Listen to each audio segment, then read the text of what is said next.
This is Nightwing, and you're watching the Angry Geek Show.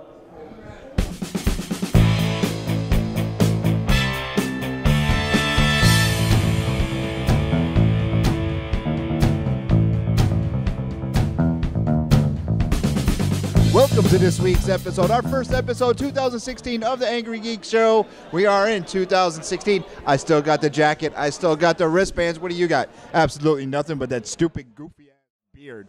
What are you doing? I ran out of fingers to count. What do you mean you ran out of fingers to count? What are you doing? Making sure it's 2016. It is 2000. Here we are. We are at the toy show sponsored by Rhode Island Comic Con. Look at these vintage Star Wars toys. Vintage. This is my poison right here. All right, look at this. Don't touch. I'm not touching you. I'm not touching. What are you doing? Look at them. They're all I was wrong. A few of them are punch. Darth Vader's punch and Chewie's punch. Oh, and The Death Squad Commander's punch. The Stormtrooper's Obi-Wan's not though, and Han's but you not. know what? I don't care. But where's Boba? I don't see a Boba. They don't have a Boba. I got a Boba. Get your man beard off our microphone. Anyhow, the toys that they got in this place are incredible. They got Kiss action figures over here. They got Power Ranger action figures over here. Still in the box. Still in the. Hey, focus over here. Focus over here. Wait a minute. Sorry. Who are you? Come over here. Who is this? Welcome to the Angry Geek Show. Who are you? Travis Landry. Travis. And what do you do? I run the toy department for Bruno & Company Auctioneers and Rhode Island Comic Con. Look at see that he was impromptu. We were supposed to talk to him later on because Steve asked us to, Sue asked us to. We got him right here, right now. So what's going on today? Today we're doing a big buying event. We're trying to attract all the people in southern Rhode Island, bring us their toys, either consign it or sell it to us for our upcoming auction. Look at that. Now, has anything special come across? Now, I know we just opened up at 10, but has anything cool came across you so far? So much, nothing that crazy yet. A couple little things, some die casts, some earlier toys, but no big wow factors. All right, behind us right here is this beautiful. We know there's no Boba Fett in here. No, this is the wow factor. I have a Boba Fett. This now, whose collection? Is this your collection? Is this somebody else's? Funny story about this. Tell us the story. During my time when I served as a cast member on Toy Hunter, I actually... Will you stop it? When I was on Toy Hunter, I actually sold this set on an episode in season 3. Really? Yeah, we sold this on the show, and well, it's not mine. Oh, I was just working. You know what I mean? It was Jordan's. Never mind. My esteemed co-host. He's kind of.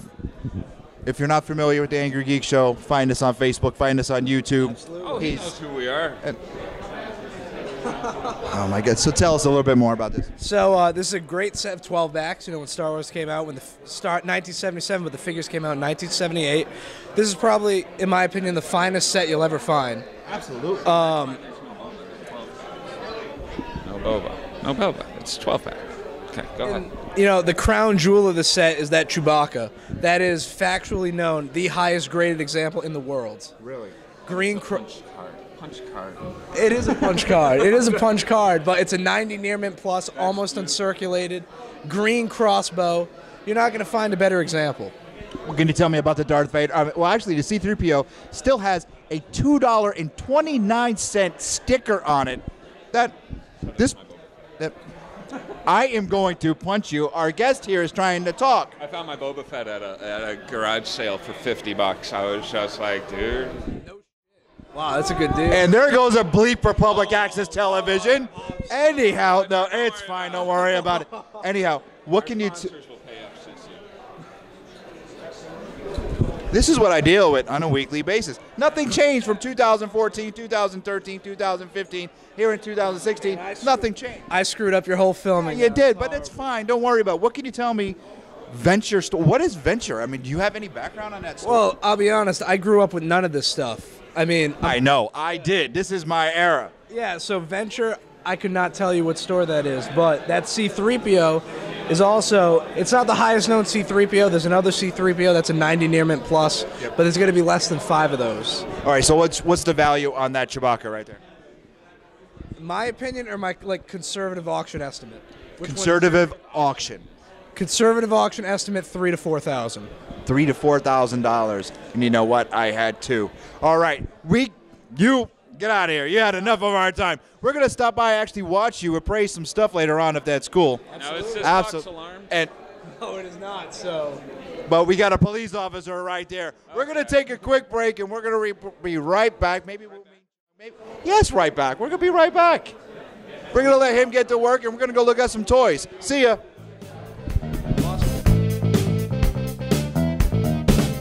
We're Ming Chen, and we're going to talk top 5 movies of 2015. 5, 2, 1. Ming, give me your top 5. Top 5. Do we go to the top, or should I start at the end? Let's just start at the top. Stop at 5. Why not? Why not? Number 1, I got to go with Star Wars: The Force Awakens. I know it's obvious. I know we're surrounded by geeks here, surrounded by Star Wars cosplayers, but the Force was strong with that movie. There's no doubt about it. It's a movie we didn't know. We were hoping it wasn't going to be another Phantom Menace, and J.J. Abrams delivered. Was it a little repetitive of A New Hope?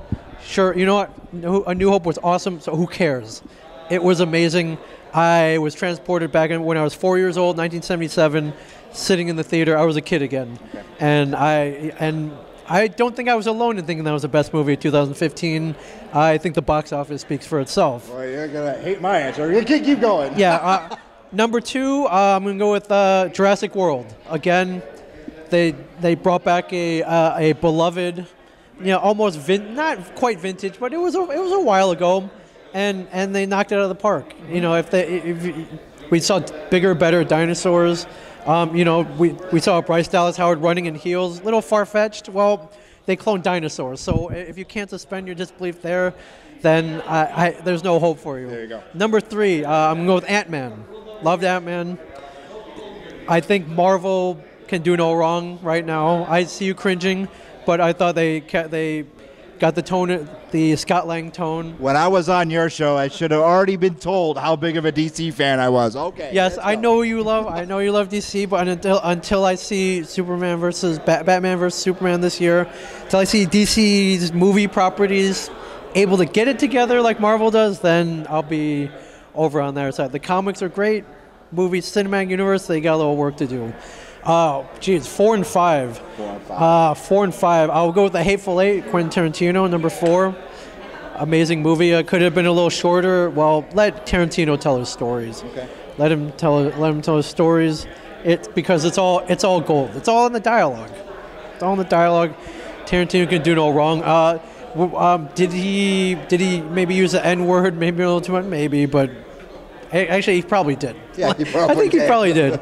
And number 5, I'll go with The Martian. Matt Damon.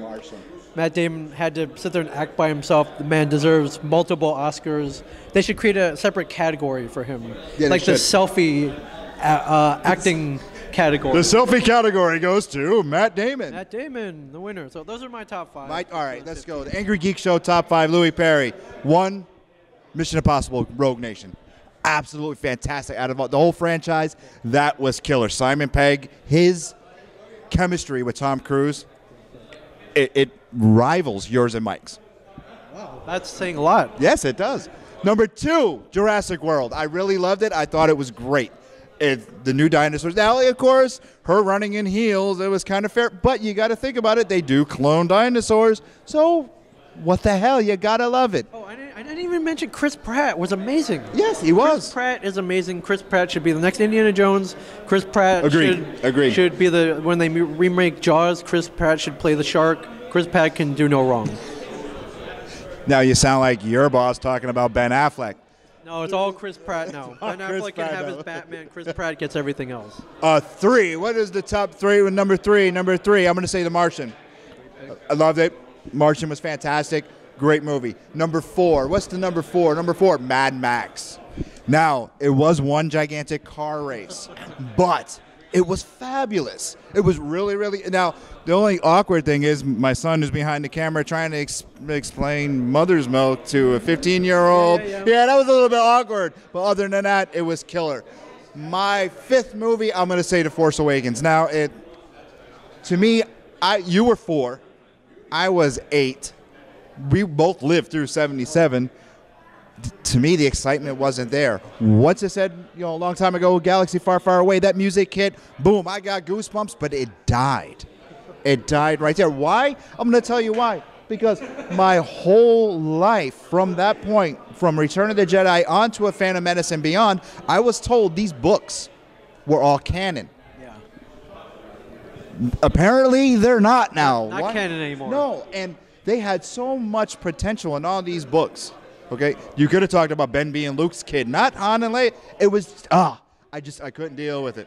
Yeah, sorry, EU fans or EU Extended Universe fans, not so anymore. That's why I didn't like it. That's why, I liked it because it was Star Wars and it made the money because it was Star Wars. But that's it. I'm Louie for Ming Chen. We're gonna go find Jeremy. He's probably going through somebody's toy collection when it should have been auctioned. I don't know where the goofy SOB is, but we're gonna go find him. Ming, it's always a pleasure. Thank you. Yep. Have me on your show again. Absolutely. And Angry Geek on welcome anytime. Look at that. See ya.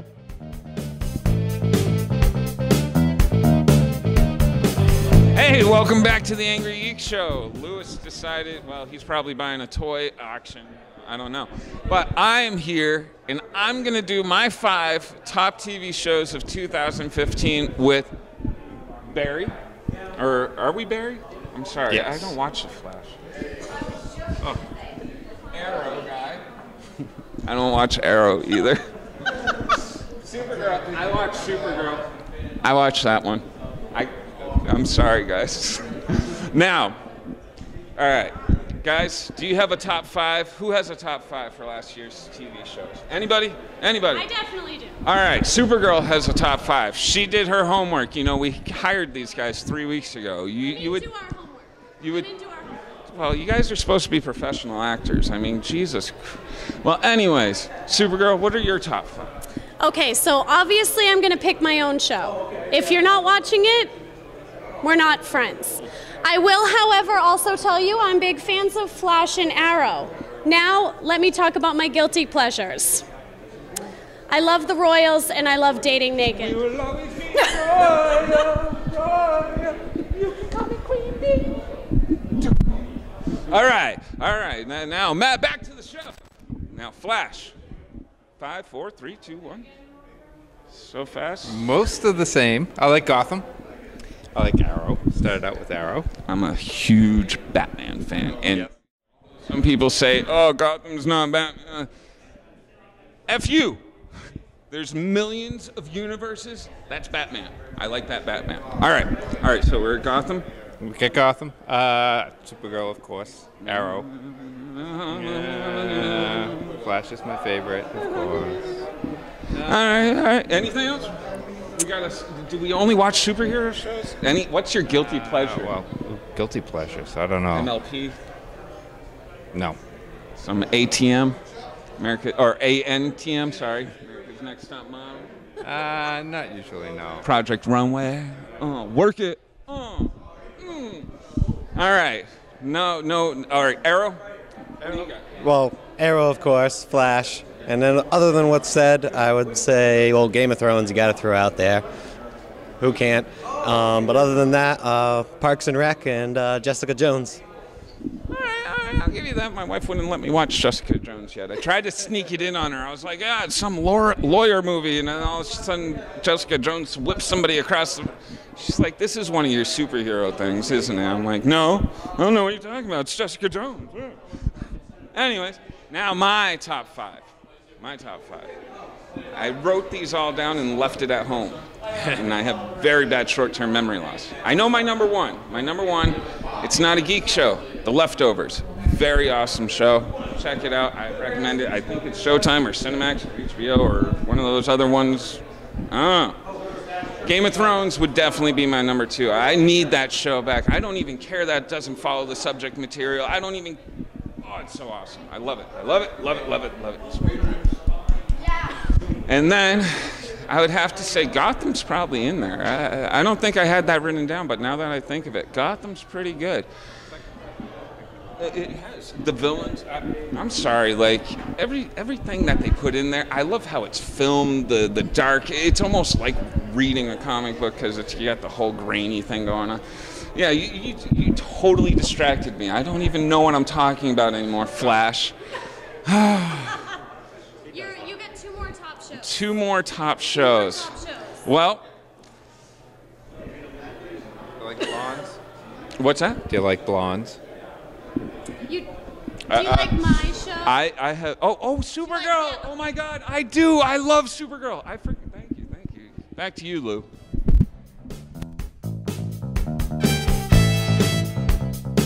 No, welcome back to the Angrygeeks show. Jeremy Courtney, Louis Perry, Kylo Ren. You all know him, master. Yeah, great one. Crybaby.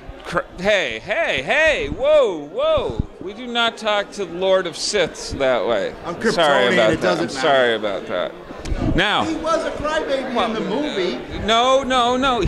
I'm sorry, but like he's just passionate. He's passionate about what he wants. Well, I'm passionate about a lot of things too. I'm passionate. And we've all seen you throw fits, and nobody calls you crybaby. Only when you mess up a skit on the show. But I'm passionate. I'm so passionate. I have a top 5 thing. I have top 5 things of 2016. Top 5 comic books. Oh, I know you did.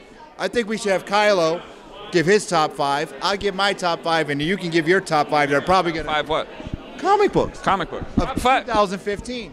Kylo reads comics. That's cool. I do. I didn't know they got him in a galaxy far. It's all digital. All right, so you go first. All right. 5-1. 5-1. All right. Sorry, Batman. You are at my number 5 now. Number 4, Spread. Justin Jordan, Kyle Strahan. You guys rocking. I probably messed up both of your names. Number 3, Paper Girls. Fantastic new comic I've been reading. I know it's so new. How can I put it as my... Shut up. It's mine. 1 and 2, they're both from Marvel. Oh. 1 and 2, both from Marvel. Number 2, Star Wars. That comic is dope. It's filling in so much for me. I'm actually now going to go and watch Rebels. I was against watching another cartoon, but it fills so much stories being filled in. My number 1, Darth Vader. Your grandfather. Darth Vader. That book, superb. I love the fill-in story. It's given me so much backstory. I know my extended universe is gone, so I need this. You're going to lose a gut. I'm Kryptonian. All right. So your top 5. My top 5? Now watch this. Kylo's going to laugh. You're going to laugh. But Kylo. That's what I said, Kylo. I said Kylo. No respect. I said Kylo. Force choke that. Got it. Anyway, top 5. All DC, of course. Hey. Actually, it's all girls. Well, number 5 is Black Canary. I'm really digging that book. Black Canary is a great book. The art is not too bad. Story's fantastic. Number 4, I'm really digging Dr. Fate. I'm looking forward to Dr. Fate in 2016. Oh, no, this is top 5 from 2015. It is top 5 from 2015. I'm looking forward to it in 2016. It already came out. See, all right, move on. Number 3. Number 3, I'm going to have to say Aquaman, of course. Artwork toward the end of the year, nah, pretty shabby. But, yes. Number 2, Swamp Thing, of course. And the number 1 comic book for me in 2015 was Green Arrow. Green Arrow, the number 1 comic book for me in 2015. The power of the Force. Your top 5. Star Wars, and Star Wars, and Star Wars.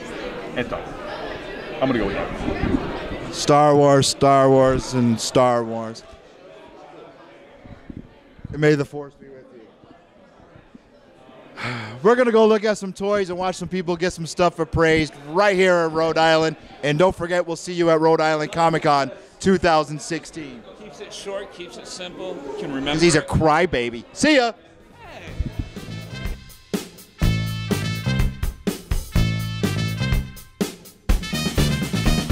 Hey, we're still here at the appraisals, and we're with Nick. Nick is going to have a comic book collection being appraised right here today. We're going to find out what Nick got. He also has a hand painting of Daryl from The Walking Dead. I just like Norman Reedus. I just blew my, but I don't think Nick knows that Ming Chen from ComicBook Man is going to be involved in this appraisal. So we're going to let Nick sit down and we're going to get going to it. Let's go. My name is Ming Chen. I'm John Cimino, and we're going to evaluate these comics. First off, what do you want? Do you want to put this on appraisal? Do you want an appraisal, or do you want to put this on auction, or do you want to get like us to buy it from you? What do you want? I just like the appraisal. You want the appraisal because you're just here to just check out what these things are going to work. Okay, first things right here. Why are we going to love this issue right here? What do you notice that's not on here, Ming? That you see on here? Why is it not on here? There is no. This is not a code-approved book. Yeah. And actually, 96, 97, and 98 didn't have the code approved because it was the first drug book. Stan Lee was told, he was contacted by the drug committee, and they asked him to do something to say no to drugs. So Stan Lee said this was the first time he ever went to Martin Goodman, and Martin Goodman backed him up.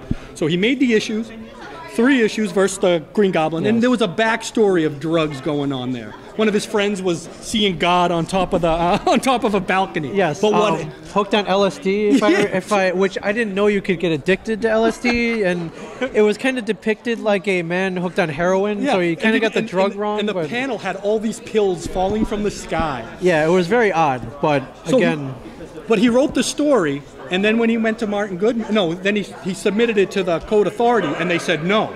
And Stan Lee said, why? And he said, well, because it has drugs, a reference to drugs. And Stan Lee said, the committee called me, and they wanted to do this. And they're like, well, we're not going to do it. So he went to Martin Goodman, and he said it was one of the only times Martin Goodman backed him up. And he said, put it out, Stan. And he did. And the world didn't end.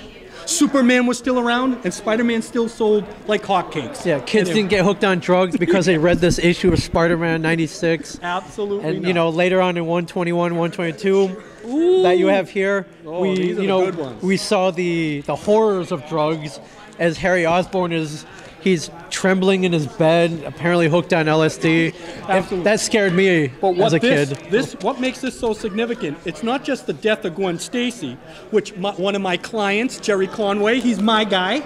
I bring him to places. Name dropping here. Plug, yes. But he also created Firestorm. Yes. But what made this so significant is that last panel when he dies, that actually ended the Bronze Age. Yeah. And it started and it brought into ended the Silver Age and went into the Bronze Age where things were more serious. Because this was the first time an important character really died. And they got a ton of hate mail. So my other client, Roy Thomas, told me, name dropping. Because the big thing was, when she falls off and her neck snaps, who really killed Gwen Stacy? Was it Spider-Man or was she already dead? No. Roy Thomas told me specifically Spider-Man did. The neck snapped. And that's way more dramatic. Yeah, way more of a dramatic story, way more tragic. And Stanley denies it till this day that he gave them the approval to do it because he was off on Hollywood at that time. And they said that he said, yeah, do whatever you want. But when he came back, he was pissed off. But Jerry Conway was like, well, he said he could do it. And hey, I represent Jerry Conway, and he said to me, name dropping again. Name drop. He said Stan Lee said he could do it. And then look at this. Then speaking of drugs, yeah. They just put it all out there now. There's no hiding it here. But Neil Adams claims, and I don't represent Neil Adams, and I've seen him shit a few times in the bathroom, and he doesn't wash his hands, and that's a goddamn truth statement. And that is public. Get away with it. Those are hands of gold, my friend, who drew. But he says that this was actually a few. Yes, it was a few months before that, but it didn't meet print. And then when this actually hit, they were able to release it. Actually, and Julius Schwartz said when he saw it, when he saw the cover, right, and stuff. Guy named Joe. This is the actual last 39 was the last 39 was the last Steve Ditko. This was the second last Steve Ditko. That one's autographed. That autographed by Stan Lee? Yes, it is. There's no mistaking that autograph. And let's ask Steve Ditko. I got a picture of Steve Ditko. I can't show anybody. Okay, yeah, but Stan Lee did it. Okay, and this right here? Yes. First Black Cat. Yes. First Black Cat. Again, signed by Stan Lee. These are great. Oh yeah, look at that. You can tell he's a little shaky right there. And you know Stan Lee is blind now. And then here we go, number 71. Now, Marvel Comics. Now, great stuff signed by Stan Lee. This is a good one right here. This is actually a later date. It's not a significant issue, but why these Marvel ones are always so the exploitation. Yes. Look at this. Does Ming look like any of these guys on here? I do not. No, he does not. He does not. And right here, first Sandman, signed by Stan Lee. This is good stuff here. Now you're asking for an appraisal here, right? See, the funny thing is with autographs, those are hit or miss. Stan Lee, obviously, we know that he signs everything and anything under the sun, and even stuff he doesn't own. Right, but even the stuff. So at the starting, those were pretty valuable. But then after a little while, people now are looking: do they want it on there or not? I personally would say, hell, put that guy on there. Right? Because you got, in the Marvel comics and all that stuff. I don't think he really has anything to do with this one. I don't think he even wrote that stuff. He's just signing this because he was see, he didn't write or anything, but having Stan Lee's autograph is good.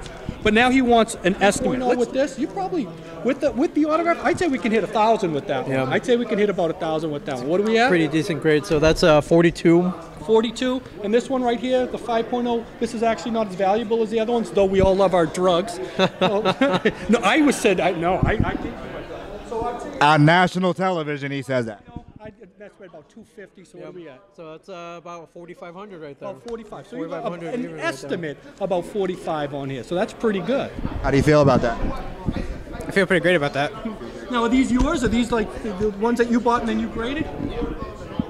So you got the seal of approval, the Ming Chen. Yeah, you got a good stack here. Right. This is a stack to be very proud of. And just because we appraise it, I'd add an extra 5 on that. So what's the total? Yeah, so that's 5 G's even right there. 5 G's even. So that's a Put pretty the stamp. good. Ready? Pretty Our good stamp round. of approval. Oh, easy. The Angrygeeks stamp of approval, right on that. Thank you for bringing those in, brother.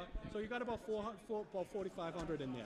No doubt. Even in the it probably could still get into the 5,000 range, depending on getting a collection. That's retail for that stuff. Yeah, but all in one place, that's priceless. Well, so thank you. Yeah. Thanks a lot, brother. Thank you very much. Thank you. Look at that. Ming Chen Samino connection. We're out of here. And anyway, that concludes our day. What are you doing? Tired, man. It's been a long day. We had a heck of a day here at the toy auction. Sponsored by Rhode Island Comic Con. Look what we found to say goodbye. We'll have to talk to Jason Putnam about this. Raymond Ramos. Something big is going to be happening with this individual pretty soon on the Angry Geek Show. I really can't say, but you guys are going to find out soon. Anyhow, we want to say goodbye. Thank you for joining us while we were here at the toy auction. Ray, you guys anything to say? This is Batman, and you're watching the Angry Geek Show. See ya.